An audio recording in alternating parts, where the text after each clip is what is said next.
Welcome back. Well, our next guest appeared on Broadway in Fiddler and South Pacific. He's been in the national tour of My Fair Lady. He won the award for Best Supporting Actor from the New York Musical Theater Festival. And if that's not enough, he also won Season 2 of Broadway Idol. Incredible. Well, now George Psomas keeps busy doing commercials and voiceovers. I don't know how you do it all. Plus, he recently wrote a children's book, Manoli the Greek Mouse, for which he just won a prestigious Christopher Award.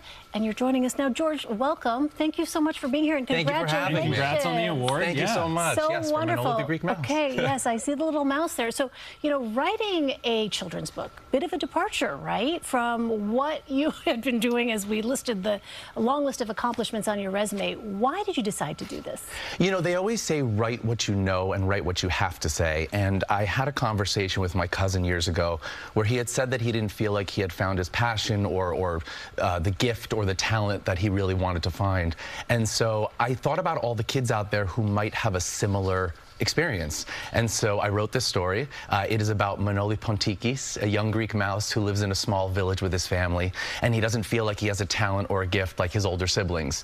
So he goes out in search for what makes him special, and along the way meets characters that give him insight.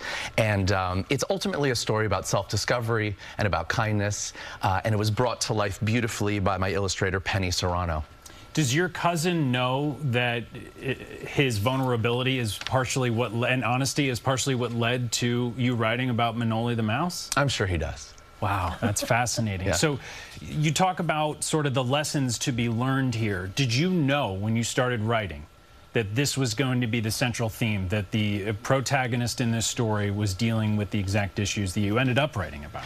I did, yeah. That was the goal. And then, you know, it's written in English and in rhyming verse. And coming from the theater world, I drew on the inspiration from writers like Stephen Sondheim and Rodgers and Hammerstein, who, you know, wrote the most beautiful lyrics. And that's kind of how my brain was working. And then, of course, you know, inspirations in children's books like Dr. Seuss.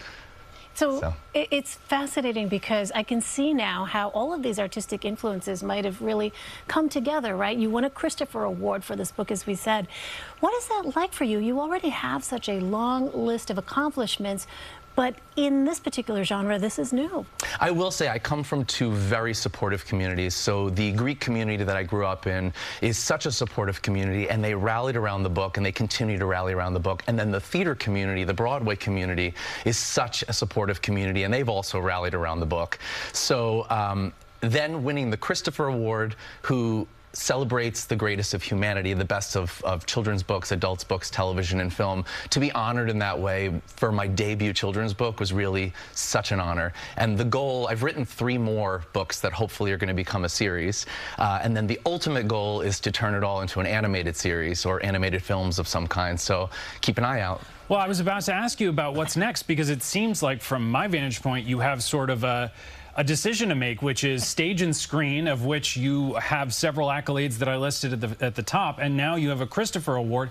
So at what would you ever make a consideration of, maybe I want to do writing exclusively, or as you said, you want to do all of it? I'm an actor for life. Look at Julie Andrews. Julie Andrews has an incredible film career, an incredible stage career, and has a huge empire of children's books. So if I can accomplish a small part of what somebody like her has, I'd be incredibly honored. There's enough coffee in the world and enough time in the day to do all of those things. And there's enough ideas. I have so many ideas of things I want to write. So it just to be springboarded in this way with this book, with the support of the communities behind me and the support of the Christopher Awards honoring it in this way, it really is such an honor. Well, George, it's so wonderful to have you here. What tremendous energy and joy I can feel from you after this accomplishment. Congratulations again. Thank you so much for joining us.